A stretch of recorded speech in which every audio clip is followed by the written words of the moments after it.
Итак, всем привет! Хочу поделиться опытом использования каминной топки Aquarius от Thermofor. Работает она у меня уже второй год. Выбирал ее специально для того, чтобы использовать отопление, чтобы по батареям шло.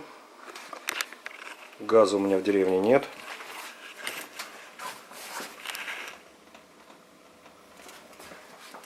Теплообменник греет батареи. Вот оно пошло на батареи все.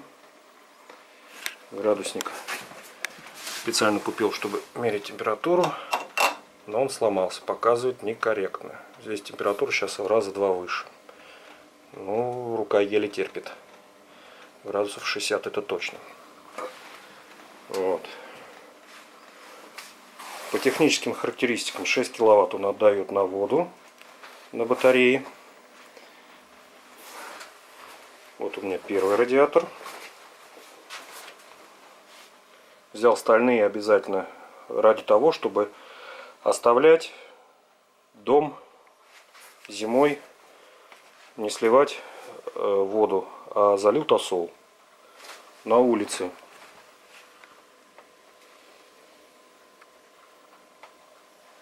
Резкость не могу найти. Где-то около 7 градусов тепла. Дома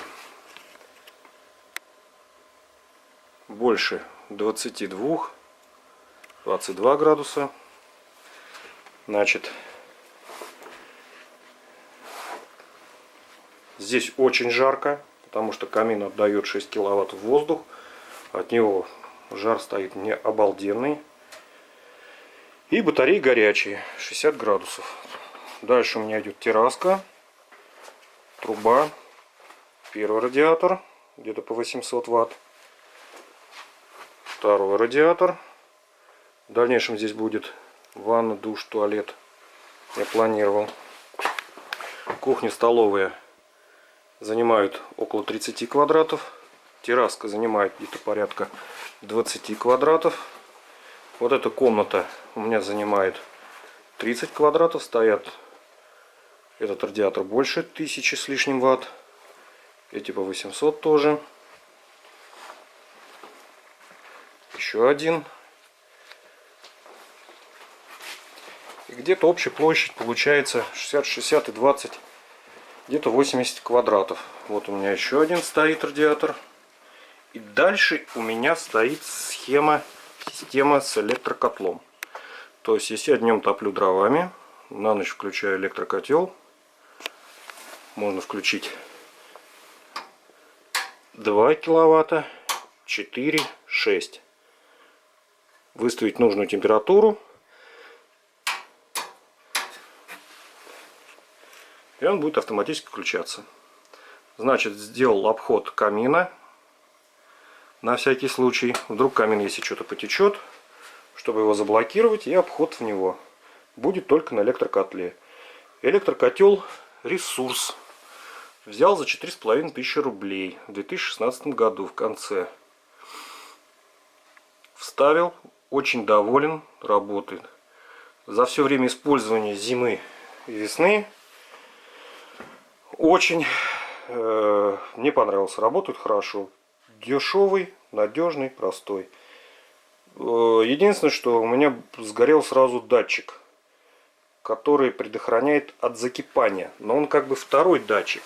Есть датчик регулировки температуры, а второй как бы находится на корпусе котла. Вот. Продается везде, стоит где-то порядка 100 рублей. Тут же заменил, проблем вообще нет. Вот так вот. Значит, зимой на такую площадь данного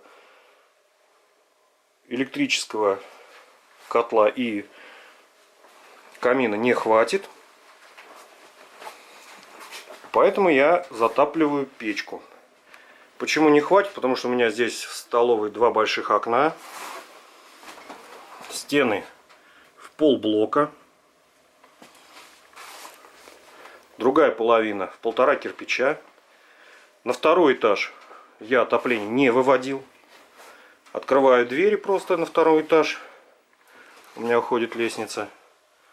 И там достаточно 2 комнаты обогреваются.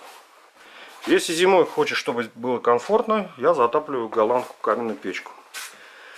Учитывая все вот эти вот нюансы, что у меня были, я поставил. Отоплением я очень доволен. Допустим, я знаю, что я приеду на 3-4 дня. Звоню соседу. Он подходит. Включает электрокотел на 6 киловатт. За сутки я приезжаю. Здесь комфортная температура. Включаю камин, догоняю до комнатных температур, которые всегда в квартирах содержатся. 22-24. Все замечательно. Я очень доволен. Я долго очень выбирал. Есть, конечно, более мощные котлы, но они более дороже. Данный котел я купил в интернет-магазине по цене 29 тысяч. Юлмарт. В фирменном магазине Термофор он стоил 35 тысяч. За 29 тысяч я взял каминную топку.